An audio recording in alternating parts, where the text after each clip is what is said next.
हिंदू ग्रंथ के अनुसार भगीरथ एक प्रमुख व्यक्ति हैं, न केवल इसलिए कि वह दो रानियों की मिलन से जन्मे, बल्कि इसलिए भी कि उन्होंने गंगा देवी को स्वर्ग से धरती पर लाया था। इस वीडियो में मैं आपको भगीरथ की अनोखी जन्म कहानी बताने जा रहा हूँ। श्रीमद् रामायण के अनुसार राजा दिलीप, जिनकी दो पत्नियां थीं, फिर भी उनके पास कोई संतान नहीं थी। अपने वंश को आगे बढ़ाने की इच्छा से राजा और उनकी रानियों ने शिव को प्रसन्न करने के लिए यज्ञ किया, लेकिन दुर्भाग्यवश राजा दिलीप यज्ञ पूरा होने से पहले ही चल बसे। अपनी भक्ति को न छोड़ते हुए दोनों रानियों ने यज्ञ जारी रखा और उनकी अटूट प्रार्थनाओं का फल मिला और शिव जी प्रकट हुए और उन्हें एक बेटे का वरदान दिया।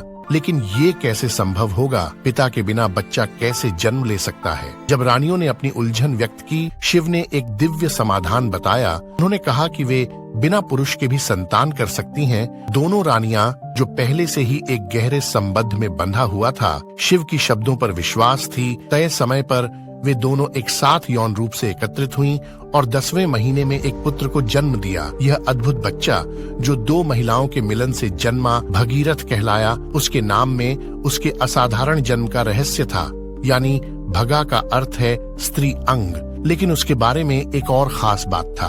भगीरथ का शरीर तो था, लेकिन उसकी हड्डियां नहीं थीं, क्योंकि पारंपरिक रूप से हड्डियां पिता से आता है।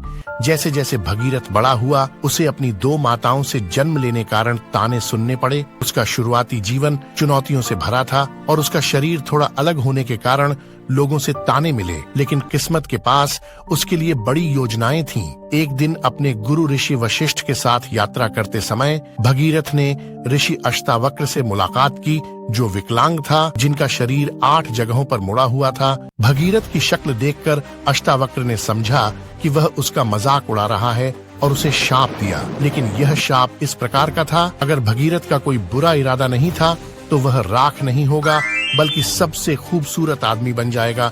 और इस तरह भगीरथ एक आकर्षक युवक में बदल गया। अपनी नई रूप के साथ भगीरथ ने गहन तपस्या की, जिससे पवित्र नदी गंगा धरती पर आई और इस तरह वह इतिहास में अमर हो गया।